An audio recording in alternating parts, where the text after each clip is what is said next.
한 번 더 인사합니다. 좋은 관계가 복을 불러옵니다. 시작. 지능 지수를 IQ라고 말합니다. 감성 지수를 EQ라 하고, 도덕 지수를 NMQ라고 하고, 잔머리 지수를 JQ라고 합니다. 뻔뻔함의 지수는 뭘까요?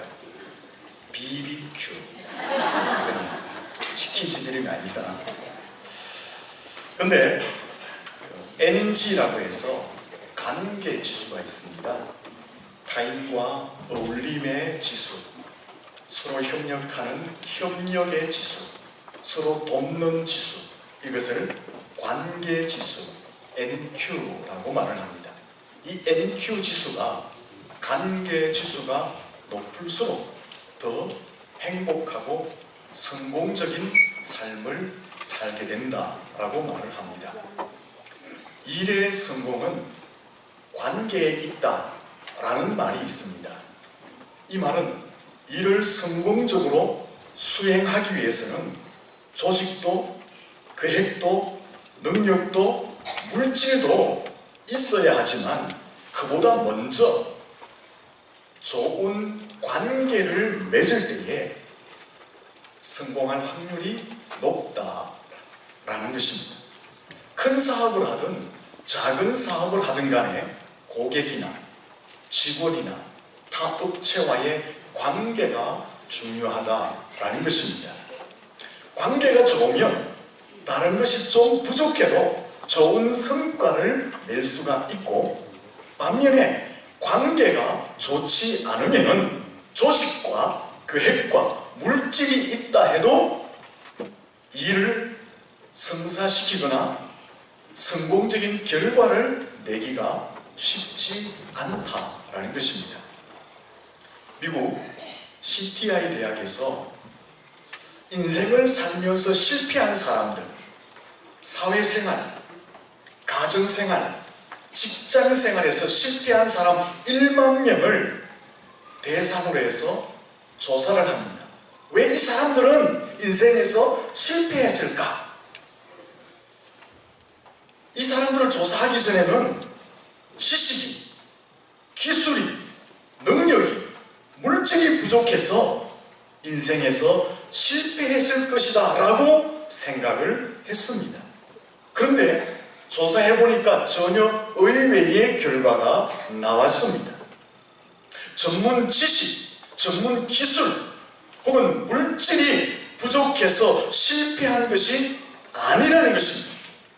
오히려 전문 지식이나 기술이나 능력이나 물질이 부족해서 실패한 사람은 15%밖에 안 되고, 85%는 인간관계가 삐뚤어졌기 때문에 인생에서 실패하게 되었다라는 조사와 결과가 나오게 되었다라고 합니다. 이 조사를 한 사람들은, 연구진들은 깜짝 놀랐다고 합니다. 세상적인 조건이 부족해서 인생을 실패할 줄 알았는데 그 실패는 15%밖에 안 되고 85%의 사람들이 인간관계가 악화되었기 때문에 실패하더라라는 것입니다.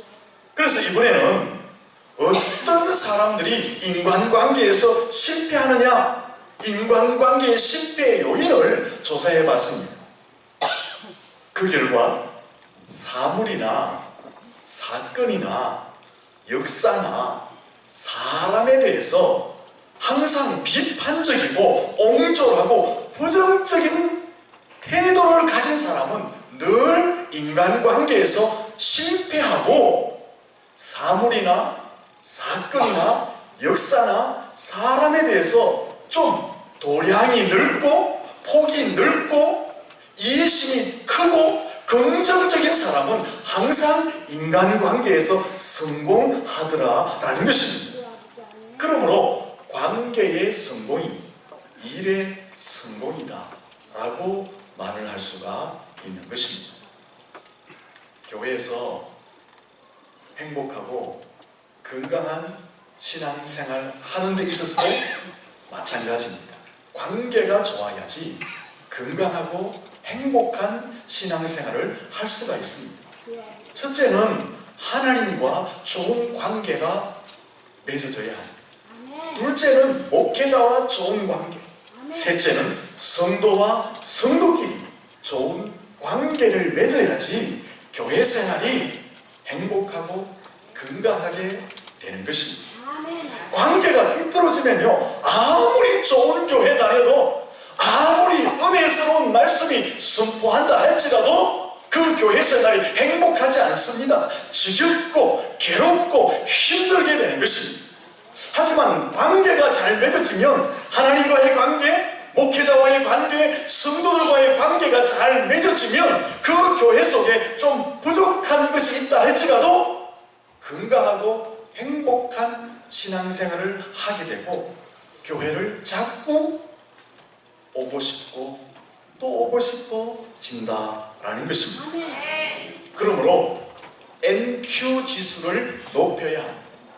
어울림의 지수, 서로 협력하는 지수, 서로 잘 이해하고 모담아주는 이 관계 지수를 높여야지 교회 안에서도 행복하고 건강한 신앙생활을 하게 되는 것입니다. 우리 옆 사람 보시면서 NQ 지수를 높입시다. 여러분, 하나님과 성도 사이에도 관계가 좋아야지 하나님과 소통할 수 있고 하나님이 예비하신 은혜와 복을 받게 되는 것입니다. 본문 말씀을 같이 한번 읽어봅니다. 시작. 너는 하나님과 화목하고 평안하라. 그리하면 복이 내게 임하리라. 무슨 말이에요? 하나님과 화목하면, 하나님과 좋은 관계를 맺으면 평안이 임하고 하나님의 복이 임하게 된다라고 말씀하고 있는 것입니다. 이 본문에서 화목이라는 단어는 친밀한 관계, 아주 좋은 관계, 허물이 없는 관계, 막역한 관계를 화목하다 이렇게 표현하고 있는 것입니다. 하나님과 화목하라는 것은 하나님하고 친밀한 관계, 아무 허물이 없는 관계, 막역한 관계, 그런 관계의 자리로 나아가라라는 것입니다. 신약 고린도후서 5장 18절과 19절에 보면 화목이라는 단어가 여러 번 등장하는데 그곳에서 쓰여진 단어는 이런 뜻입니다. 하나님과 잘못된 관계를 바꾸고 원래의 자리로 회복하라, 이런 뜻이 있습니다. 다른 말로 말하면 하나님과 관계를 바르게 정립하라, 이런 뜻이 화목이라는 단어 속에 포함되어져 있는 것입니다. 또한 이 화목이라는 단어는요, 뜻이 맞고 정답다라는 뜻이 있습니다. 그러므로 하나님과 화목하라는 것은 사람의 생각과 사람의 삶이 하나님의 뜻과 딱 맞아서 하나님과 정답게 되는 것, 그것을 화목이다라고 말하는 것입니다. 하나님과 갈등하고 하나님과 대립하고 하나님과 각을 세우고 멀어지는 것이 아니라 하나님과 뜻이 딱 맞아서 가까워지고 정답게 되는 것, 그것을 화목하다라고 말을 하는 것입니다. 여러분, 요즘 이런 말 많이 써요. 껌딱지라는 말 많이 쓰죠. 어르신들, 껌딱지가 무슨 뜻인지 압니까? 껌딱지, 둘 사이가 너무 가깝고 친밀해서 딱 붙어 있는 것을 껌딱지. 특별히 엄마와 갓난아이는 어떻습니까? 다르게 표현하기 힘들잖아요. 그러니까 껌딱지 이렇게 말해요. 인터넷 한번 쳐보세요. 껌딱지 치면 엄마와 아이가 딱 붙어 있는 게 쫙 나옵니다. 두 사람의 관계는 말로 표현할 수 없을 만큼 친밀한 관계가 아닙니까? 그것을 껌딱지라고 말합니다. 화목하다는 것은 어떤 뜻이라고요? 따라합니다. 껌딱지 같은 관계. 하나님과 우리가 화목하다는 것은 바로 그런 관계를 이야기하는 것입니다.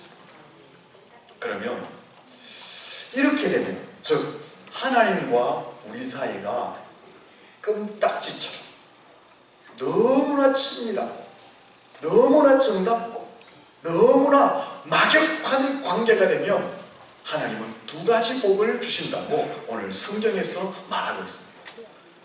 성경 말씀 다시 한번 읽어보겠습니다. 본문 같이 읽습니다. 시작. 너는 하나님과 화목하고 평안하라. 그리하면 복이 내게 임하리라. 하나님과 화목하니까 첫째는 평안을 주시겠다라고 말씀하고 있는 것입니다. 여기 하나님이 주시는 평안은 세상이 주는 평안과 같지가 않습니다. 하나님이 주시는 평안은 잔잔한 호수와 같은 그런 평안을 뛰어넘는 평안입니다. 호수 안에서의 평안은요, 바람이 없기 때문에 평안한 거예요. 바람이 불면 호수 안에는 파도를 치게 되고 비가 오면 흙탕물로 물이 바뀌어지게 되는 것입니다.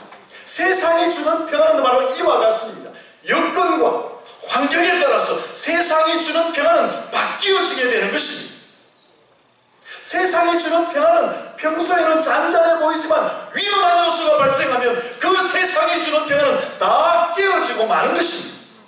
그런데 하나님이 주시는 평안은 세상이 주는 평안과는 다른 것입니다. 여건과 환경을 초월한 평안을 하나님이 우리에게 주시는 줄로 믿습니다. 잔잔할 때만 유지되는 그 평안이 아니라 폭풍 속에도 거친 파도 속에서도 잃지 않는 그 평안을 하나님께서는 우리에게 허락해 주시는 것입니다. 세상의 환경과는 좌우되지 않는 그런 평안을 하나님이 약속하고 있는 것입니다. 고통의 현장 속에서도, 아픔의 현장 속에서도, 고달픈 그 삶의 현장 속에서도, 절박한 상황 속에서도, 세상의 도전들이 우리를 엄습해오는 그 상황에서도 악한 영들이 불화살을 쏘며 영적 전쟁을 걸어오는 그 현장에서도 흔들리지 않는 평안을 하나님이 우리에게 허락해 주시는 것입니다. 이 평안 넘치시기를 주의 이름으로 축원합니다. 여러분 잘 알다시피 제가 목회하는 중에 큰 어려움을 겪었잖아요. 그때 성도들과 교회 밖에 목사들은 끝장날 거다 라고 걱정하며 염려를 했습니다. 맞습니다. 엄청난 공격들이 퍼부어졌기 때문에 세상적으로 볼 때, 육신적으로 볼 때 끝장날 수 있는 상황이었습니다. 근데 놀랍게 저는 그 위기의 현장 속에서 마음에 두려움도 염려도 걱정도 전혀 없었다 하면 거짓말이고 별로 없었습니다. 오히려 저를 안타깝게 하고 저를 힘들게 하는 것은 목회 현장 속에 그 엄청난 위기 때문에 성도들이 괴로워하고 가족들이 힘들어하는 것, 그것을 보면서 오히려 제 마음은 더 아팠습니다. 하지만 그 엄청난 위기로 인한 염려와 걱정은 별로 없고 오히려 그 상황 속에서 하나님께서 역사하실 그 일을 기대하게 되었고 하나님께서 이루실 축복을 기대하게 되었고 하나님이 나와 함께함에 대한 확신을 갖게 되면서 오히려 마음에 샘솟듯 솟아나는 기쁨과 평안을 경험하게 되었던 것입니다. 바로 이것입니다. 하나님이 주시는 평안은요, 우리의 여건과 우리의 환경에 좌우되는 그런 평안이 아닙니다. 세상의 모든 환경을 초월하여서 흔들리지 않는 하늘의 평안을 우리에게 허락해 주시는 줄로 믿습니다. 고통 속에서, 아픔 속에서, 고달픈 현장 속에서, 엄청난 세상의 도전과 장애물들 앞에서, 영적 전쟁의 현장에서도 전혀 흔들리지 않는 그 평안을 하나님이 허락해 주시는 줄로 믿습니다. 어떻게 하면 이 평안을 얻을 수가 있습니까? 본문에 보니까 하나님과 화목함, 하나님하고 정답게 지내면, 하나님하고 가까이 지내면, 하나님하고 막역한 사이, 세 글자가 하나님하고 금딱지처럼 붙어 있으면 하나님이 평안을 우리에게 주신다라고 약속하고 있는 것입니다. 하나님과 화목할 수 있기를 축원합니다. 두 번째는 다시 본문 읽어봅시다. 읽습니다. 너는 하나님과 화목하고 평안하라. 그리하면 복이 내게 임하리라. 아멘. 첫 번째는 화목하니까 평안을 주세요. 세상이 줄 수 없는 평안. 둘째는 하나님의 그 복을 하나님이 주신다라고 말씀하고 있습니다. 여기 복은요, 히브리 원문으로 토마라는 것인데 어떤 뜻이 있느냐? 좋은 것, 번영의 복, 부의 복, 소득의 풍성함을 뜻하고 있습니다. 이 복을 조금 더 폭넓게 적용하면 하늘의 복과 땅의 복, 건강의 복을 이야기합니다. 사업의 복과 직장의 복을 이야기합니다. 문제 해결의 복을 이야기하는 것입니다. 자녀와 가정의 복을 이야기하는 것입니다. 미래의 복을 이야기하시는 것입니다. 우리의 소원을 이루어주시는 복을 이야기하고 있는 것입니다. 이런 복은 어떨 때 받는다고요? 하나님과 화목할 때 하나님이 허락해 주신다고 약속하고 있는 것입니다. 여러분, 우리 인생 가운데서 진정한 복된 삶을 살려면 복의 권원이신 하나님의 복을 받아야 할 줄로 믿습니다.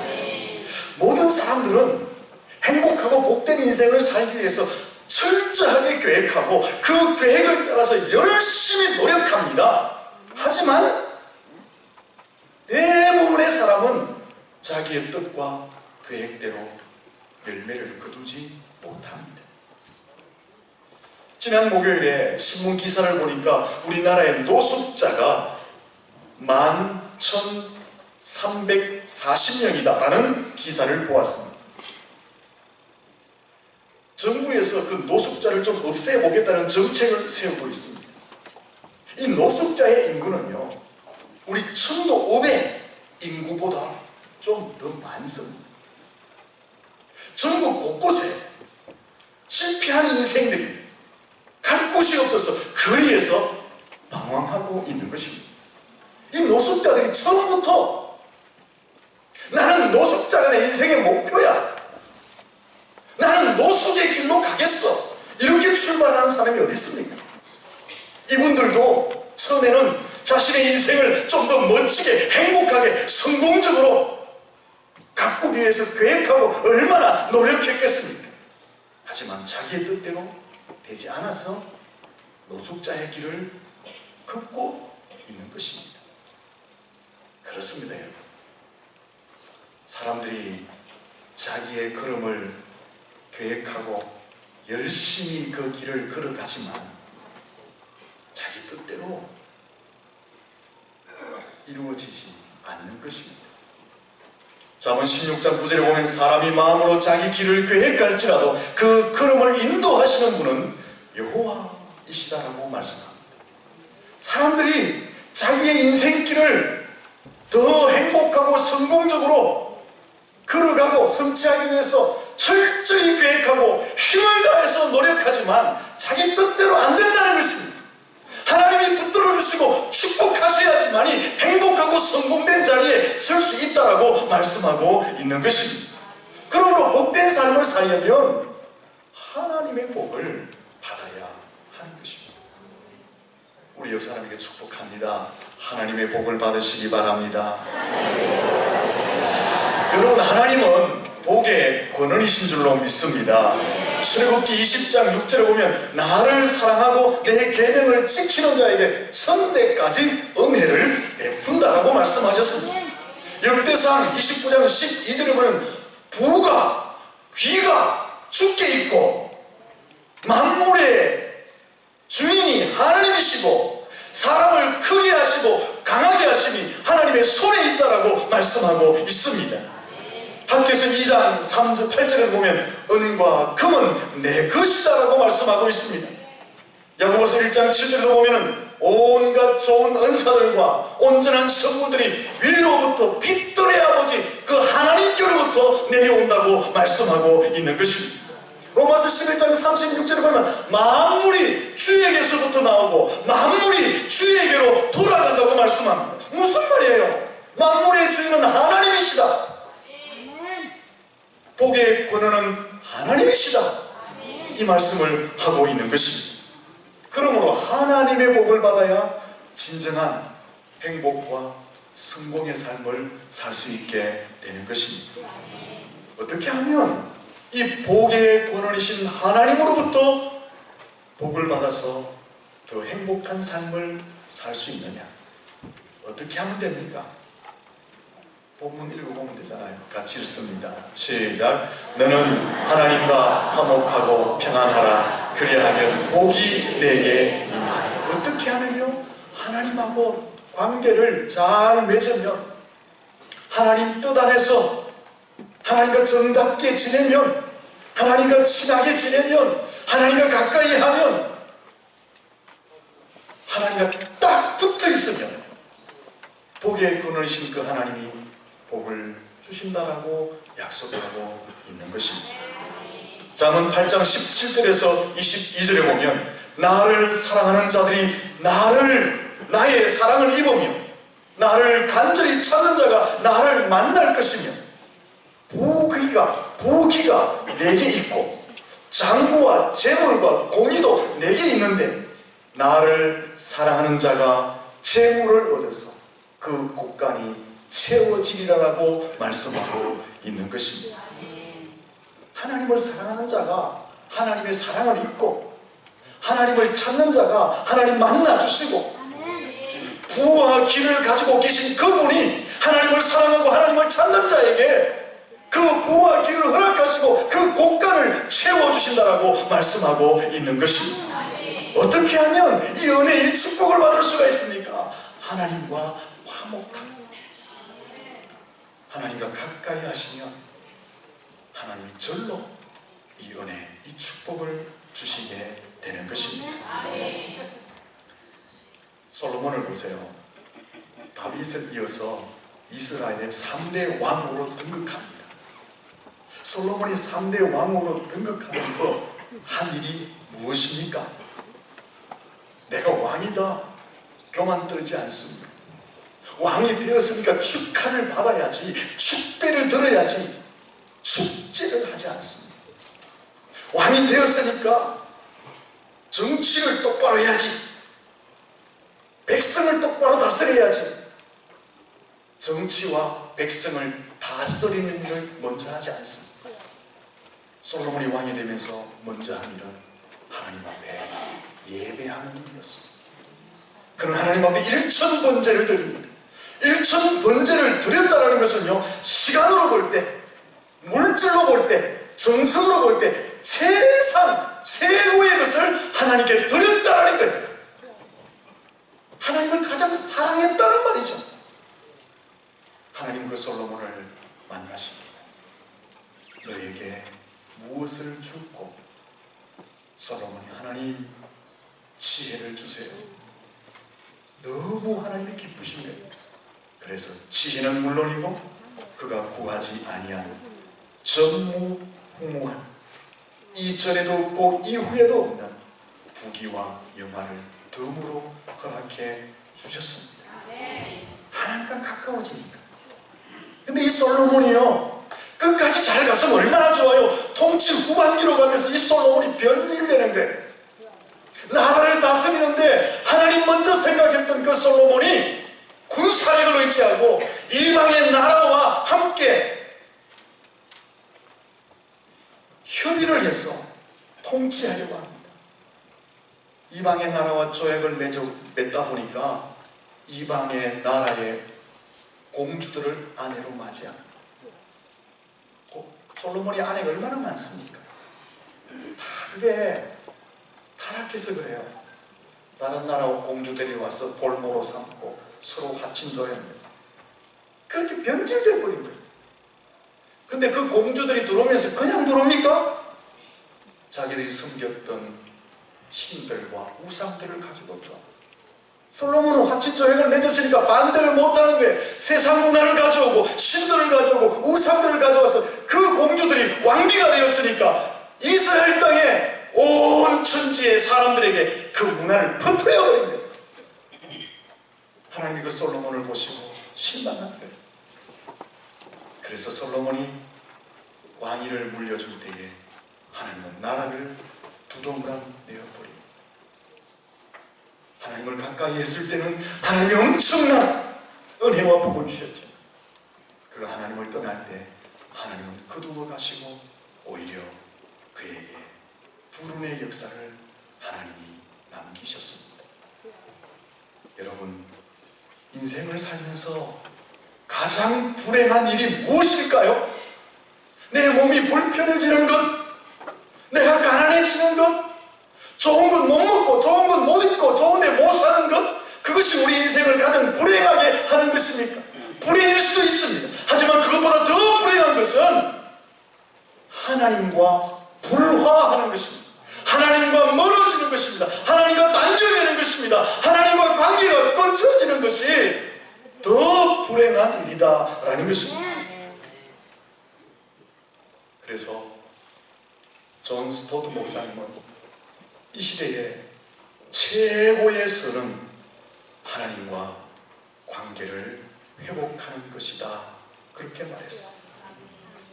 무엇이 가장 시급한 일이냐? 무엇이 가장 중요한 일이냐? 무엇이 최고의 선이냐? 세상의 것을 취하는 것이 아니라 하나님과 화목하는 것, 하나님과 좋은 관계를 맺는 것, 하나님과 정다워지고 친하게 되고 하나님과 더 가까워지는 것, 그것이 가장 시급하고 가장 중요하고 최선이라고 말씀했던 것입니다. 왜 그럴까요? 하나님이 복의 권원이시기 때문에 그렇습니다. 개인이든 가정이든 도시든 국가이든 교회이든 흥망성쇠는 하나님의 손 안에 있는 것입니다. 강해지고 세워지는 것도 하나님의 손 안에 있는 것입니다. 하나님과 올바른 관계를 가졌느냐, 올바른 관계를 갖지 못했느냐에 따라서 하나님의 사랑과 칭찬과 복이 임할 수도 있지만 하나님의 버림과 저주와 책망이 임할 수도 있기 때문에 그런 것입니다. 그러므로 우리가 행복한 삶, 건강한 삶을 살기를 원한다면 가장 먼저 하나님과 화목하는 일에 열심을 내셔야 하는 것입니다. 요한복음 15장 5절과 6절에 보면 예수님이 포도나무 비유를 들잖아요. 포도나무에 가지가 딱 붙어 있으니까 열매가 많이 맺힌다고 말씀하세요. 근데 이 가지가 뚝 잘려 나가니까 말라서 비틀어져 죽었다고 말합니다. 무엇을 비유하는 거예요? 성도들이 하나님께 붙어 있기만 하면 저절로 풍성한 열매를 맺게 된다는 것입니다. 하지만 성도들도 하나님과 단절되어지면 그때부터 말라지고 비틀어진다는 말씀을 주님께서 하신 것입니다. 그러므로 가장 시급한 일은요, 가장 중요한 일은요, 가장 최고의 선은요, 하나님과 화목하는 일인 줄로 믿습니다. 물고기가 물을 떠나서 사는 것 봤습니까? 혹시 그 물고기 좀 가져오세요. 송충이는 뭘 먹어야 됩니까? 솔잎을 먹어야 돼요. 떠나면 안 돼요. 성도들은요, 아니 이 세상의 모든 사람들은 하나님을 떠나서는 살 수 없습니다. 하나님을 떠나는 순간부터 말라지고 비틀어지게 되는 것입니다. 첫사람 아담과 하와가 죄를 지음으로 말미암아 인생 속에 죽음과 고통과 절망과 낙심과 불행이 들어오는 거예요. 그러므로 인생에서 가장 시급한 일은 하나님과 화목하는 일인 줄로 믿습니다. 사실은 우리 성도들은요, 예수님을 통해서 하나님과 원수된 관계에서 하나님의 자녀가 되고 백성이 되어 화목하게 된 줄로 믿습니다. 로마서 5장 11절과 고린도 후서 5장 18절을 보면 그리스도 안에서 우리가 화목하게 되었다라고 말씀하고 있어요. 예수님이 십자가에 돌아가심으로 말미암아, 예수님이 십자가에서 화목제물이 되심으로 말미암아 그 예수님의 피의 공로를 덧입고 오늘 저와 여러분은 하나님의 자녀가 되고 하나님의 백성이 되어서 그 원수 관계에서 화목된 관계로 나아가게 된 줄로 믿습니다.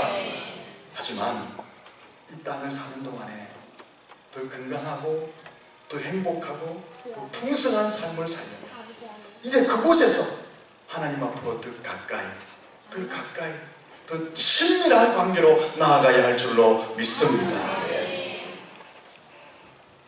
어떻게 하면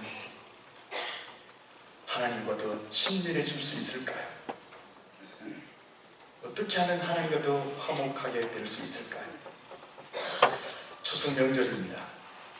이제 찾아오신 분들도 계시고 또 가신 분들도 계시는데 가족들하고 친하게 지내는 기회가 되어야 됩니다.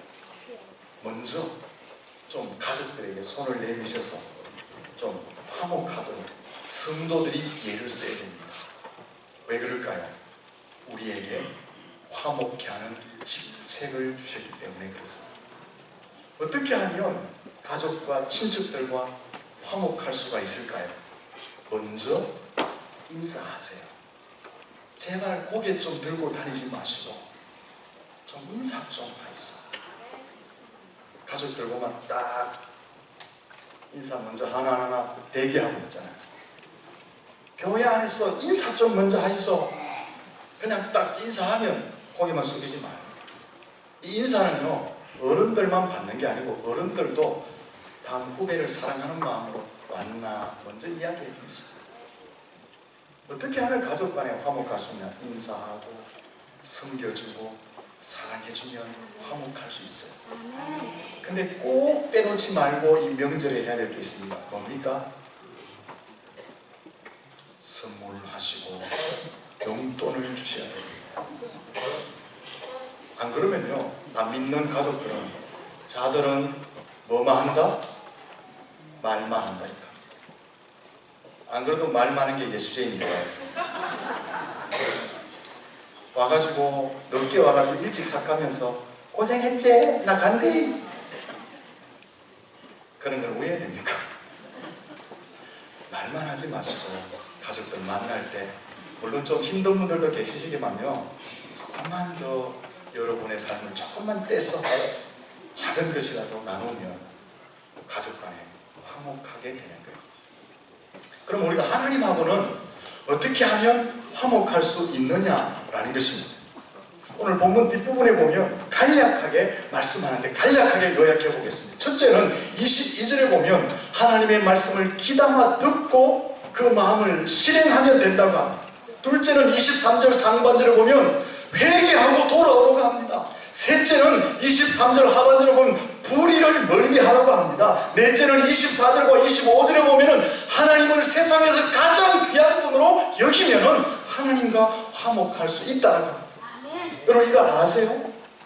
다 아시잖아요.